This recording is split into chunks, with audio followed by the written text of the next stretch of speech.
I got rid of rage in under 2 minutes using stoicism. Let me explain how. Firstly, I was playing this stupid mobile game. We can all relate when we play in a mobile game, fake coins, and we lose them. And we go into this endless loop of pure rage and hatred, and we feel stupid for doing it in the first place. That's exactly how I felt. I was in this endless loop and I didn't know what to do next. Now, this is exactly when stoicism comes to it. Stoicism is all about control, okay? And especially for like a mobile game like that, it's all about what you can and cannot control. Some things you cannot control. Yes, for me, I could have put in like lower bets. By the way, if you're curious, the game was a ball pool. It was a ball pool. But I lost my coins, and yes, the point is I could have maybe put my bets in a little bit lower, so if I did lose, I could have thought, well, I don't really care if I lose that much. But yeah, that bit's in our control. But the next bit is how we react. Us getting annoyed, that's not really in our control, because obviously at the end of the day we're human. But what is in our control is how we deal with it and how we outsource it. And rather than punching people in the face like I psycho, we can do things that help us out and find different methods that make us feel calmer. For example, an amazing quote from the Stoics is, suffering from an event doesn't really exist, but the way that you look at the event kind of determines if you are going to suffer or not.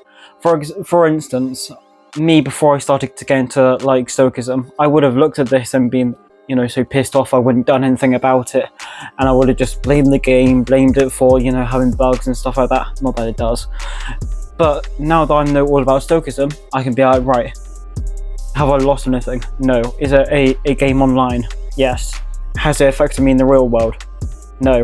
Am I toned up to the game? Like, do I have to play it? No. Can I still play it for fun? Yes. So what the fuck do I have to be annoyed about? That's the kind of perception that you need to have, if you're trying to be like a stoic. Just to have that perception on how things work. You can do that with any situation, as big in the world or, as small as a shitty mobile game that you get a little bit pissed off about. So going back to asking the right questions, I got my trusty journal out. Give me a sec. So yeah, got my journal out, and basically I just jot down exactly how I feel.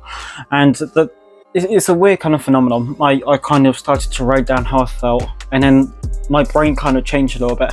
And it was like, right, okay, well, I started to ask myself one question. I was like, okay, well, no. Do I have any reasons to be upset? Not really. It's that simple.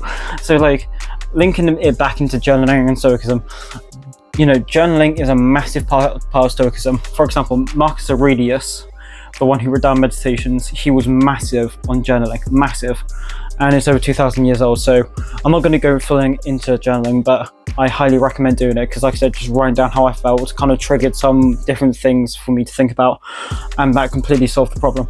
So yeah, that's why journaling and stoicism can link in perfectly well for asking questions. Just ask yourself questions deep down, and you'll end up finding yourself being like, well, no, what I thought was really, really important really doesn't. And it's like really, really weird. Like within those like 2 minutes of me journaling, my complete mindset shifted from being pure anger to feeling a lot calmer from what I do and stuff like that.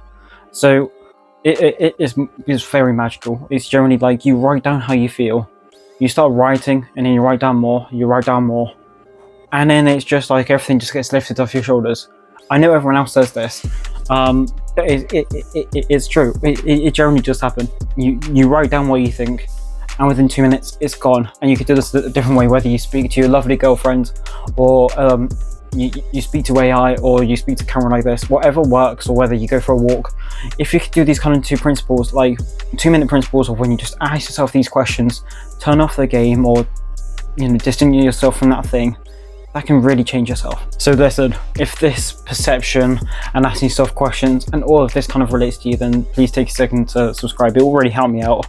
And also I do loads of content alongside entrepreneurship and my journaling and also stoicism, so that would really help me out, and hopefully it'll help you out as well. But remember, you cannot always control what happens to you. Always focus on what you can control and what you cannot control.